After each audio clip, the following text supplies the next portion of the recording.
Donald Trump, he called you a communist. How do you respond? Are you a communist? No, I am not. You guys got to check this out, man. This Zohran Mamdani guy is really, really impressive and a force to be reckoned with. Like the way he approaches answering these questions, the way he plays politics, like in some of the ways he approaches the questions that you're going to see in this interview, I would definitely have approached differently, and I'd be wrong to do so because I would be. Let me just let the video play out, and we'll jump in and comment where I see fit. But just really impressive stuff. So I'll give my thoughts as we go. Some of the things you've proposed: free buses, rent stabilized housing, a $30 minimum wage, the creation of city-owned grocery stores. It's a very long list of proposals. So let me ask you, if you were to be elected the next mayor of New York, what would your day one priority be? The first thing is living up to these promises that I have made, because I've made them because I intend to keep them. And in a city of about 8.5 million people, close to 2.5 million New Yorkers live in rent-stabilized housing. The mayor, through a board called the Rent Guidelines Board, sets whether or not those rents increase or stay the same. The previous mayoral administration froze the rent 3 times. This one, led by Mayor Adams, increased it by 9%. So the first thing that I would do is start to constitute a board that votes in reflection of reality. And the reality I'm speaking of is that the median household income of those tenants is $60,000 a year. The landlords of those units have seen their profits increase by 12%. It's time for relief for working class New Yorkers. Okay, well, of course, the big question is, how are you going to pay for it? You've proposed increasing taxes on wealthier New Yorkers. The Democratic governor, though, of your state, Kathy Hochul, says she's not going to support increasing taxes in order to get it across the finish line. I want to let you take a listen to a little bit of what she had to say recently and respond on the other side. Here she is. I'm not raising taxes on people at a time when affordability is the big issue. I'm actually cutting middle class taxes. Even on the wealthy. I don't want to lose any more people to go to Palm Beach. We've lost. Just the disingenuity of this. I mean, like we're talking about raising taxes on the top 1%, and she brings it to, no, we've been in a time of affordability. We can't afford to raise taxes on middle class. Completely straw man, completely disingenuous. No one's talking about that, and yet she brings it up as if it's some kind of gotcha. Unbelievable. Lost enough. How are you going to raise taxes if you can't get Democrats to support it? So I think what we've shown over the last 8 months is our ability to take that which is considered a non-starter and make it seem inevitable. We've shown that with this campaign, and ultimately we're seeing that our vision to tax the top 1% of New Yorkers, these are New Yorkers who make $1 million a year or more, and our proposal is to just tax them by 2% additional, is something that has broad support and will continue to increase that support over the next few months and years. So you think you're going to be able to twist Governor Hochul's arm and get her to support raising taxes? I mean, what about the fact that she says she's concerned New Yorkers might leave? They might go to Florida. I think it's time for a leadership that doesn't twist arms, but rather builds partnership. And I'm looking forward to having that with the governor, because ultimately my policies, my vision, it's driven by an assessment of what's actually happening. The Fiscal Policy Institute found that the top 1% of New Yorkers leave at 1/4 the rate of other income groups. And when they do leave, it's actually to other states considered high tax, New Jersey, California. So it's not fiscal policy, it's quality of life. And ultimately, the reason I want to increase these taxes on the top 1%, the most profitable corporations, is to increase quality of life for everyone, including those who are going to be taxed. Exactly. So that's the point. I had an instinct to sort of like, if I were in that position, I'd be like, yeah, we're going to twist arms, we're going to make them, this and that. But no, he's just pointing out the counter argument, which is that no, people are not going to leave New York because their taxes go up by 1 or 2%. People are leaving for better quality of life. They'll even go to somewhere where their taxes go higher just to experience a better quality of life. So that argument that no, we're going to lose people to Palm Beach, man, no, we can't raise taxes, it's ridiculous. Like complete bullshit. Just like, and he solves that problem right there for you. So perfect. That's how the Washington Post editorial board wrote about your proposals. They say a massive minimum wage would depress low-skilled employment. His rent freeze would reduce the housing supply and decrease its quality. Cutting bus fares would leave a transit funding hole that, unless somehow filled, would erode service. Meanwhile, the grocery business operates on thin margins, and his plan for city-run stores would probably lead to fewer options, poor service, and shortages. Mr. Mamdani, are your proposals going to hurt the very people you're trying to help? Not at all. There have been many in editorial board who have had concerns, and what we've shown is that more than 400,000 New Yorkers are excited about this vision. And the reason they're excited about it is one that is in line with the scale of the crisis in this city. I mean, we are talking about our tax base growing smaller and smaller each day, with New Yorkers leaving to New Jersey, to Pennsylvania, to Connecticut. If we do not meet this moment, we will lose this city. And our proposals are ones that are thought out. They are ones that are also clearly going to be funded by these revenue streams. I'll give you an example. When we talk about grocery stores, I've put forward a proposal for a pilot of one grocery store in each borough. These are 5 grocery stores that would cost $60 million in a city budget of more than $113 billion. And ultimately, the reason that we are so excited by them is we've seen that they've worked in Kansas. We've seen that when a feasibility study was done in Chicago, it was shown to be something that was not only feasible, but pressing and urgent in an urban setting.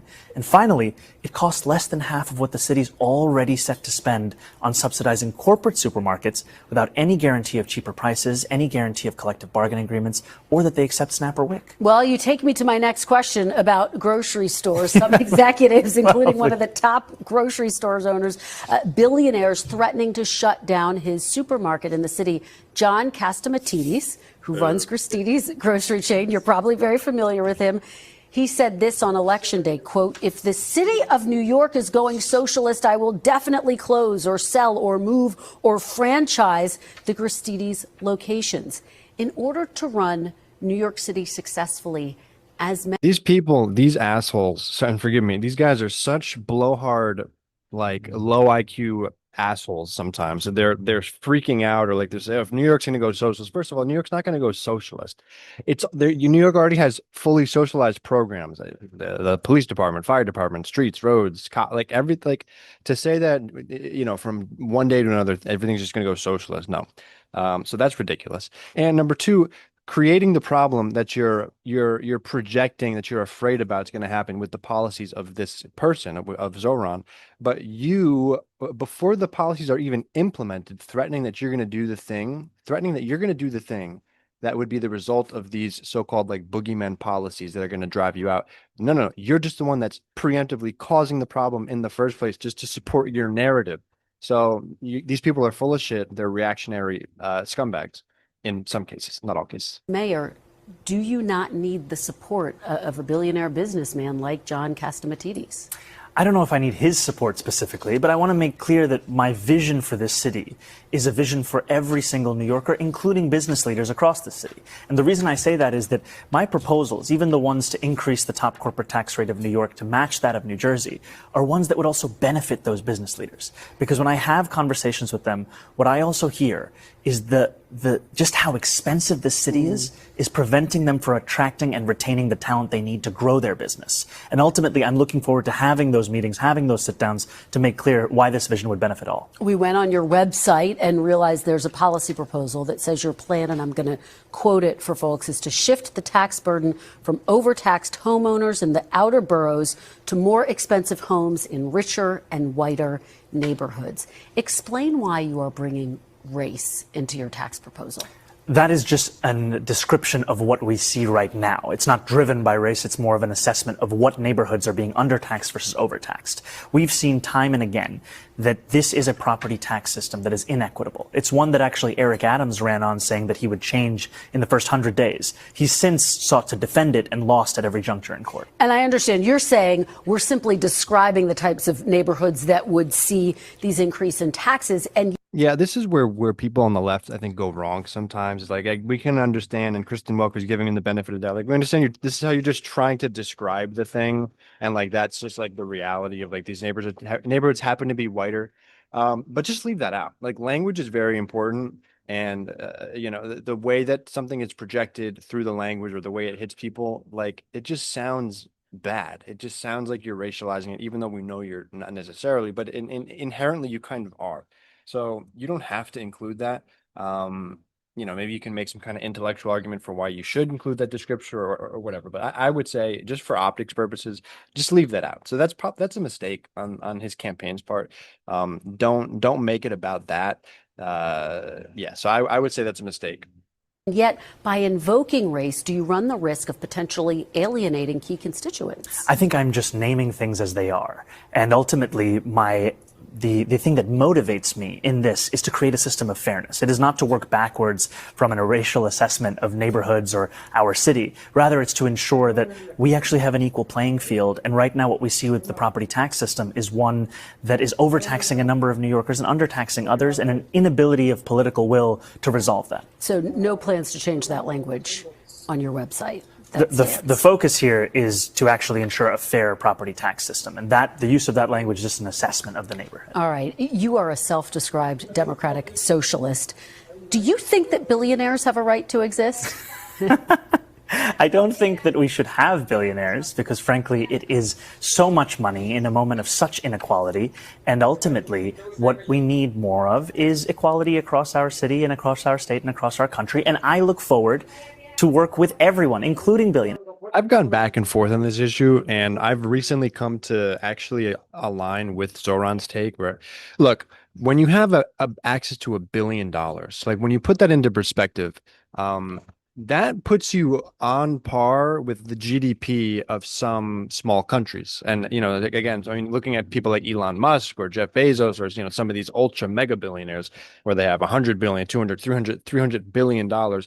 Well, now you're on par with having as much access to wealth as some cities in the United States, some states in the US, some countries globally. I mean, it literally ranks you in terms of political power, on the level of the GDP of small to medium-sized countries, and the amount of political influence you can have. You can literally buy elections domestically and internationally, and you can control, like, just the amount of power and influence. It's you know, dystopian, and I don't know how you fix that. I don't know how you address it. I mean, obviously you could do it through legal means, but I don't know who has the will or the political capital to do that. But that is a complicated one, and I find myself agreeing more and more with that position. To make a city that is fairer for all of them.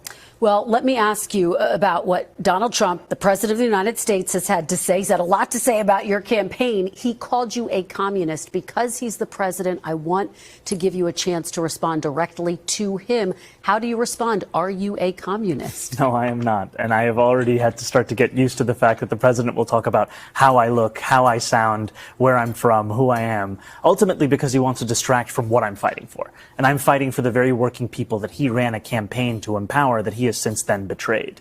And when we talk about my politics, you know, I call myself a democratic socialist in many ways inspired by the words of Dr. King from decades ago, who said, call it democracy or call it democratic socialism, there has to be a better distribution of wealth for all of God's children in this country. And as income inequality has declined nationwide, it has increased in New York City. And ultimately, what we need is a city where every single person can thrive. All right. Stay right there. All right. We're going to leave it at that for now for this analysis. You got some pretty good juicy parts of that video. Look, man, this guy's good at this, and he's good at this because he knows his stuff. He knows the counterpoints to all the bullshit talking points from the other side. He knows how to play the politics. He knows how to shake the right hands. He knows how to motivate people. And he's agreeable, and in a lot of the places where my instincts would have been to like fight back and to call it the others. I mean, you've sort of heard it in some ways in this video, and maybe he would do that in other contexts, but he knows how to say the right things in order to get people onto his side, to not make enemies and to fight when necessary, like when it comes to calling out Trump for doing exactly that, for motivating and speaking to the lower and middle classes, the working classes, and then just doing everything in the opposite to betray them and leave them hanging out to dry. So they're terrified of this guy. They're terrified of Zohran. He is going to be a political force in the future. Hopefully he gets it across the finish line and wins this mayor race for New York. And then moving forward, who knows where this guy can go. Let me know what your guys' thoughts are on some of those things. Looking forward to hearing that in the comments, and I'll see you guys next time.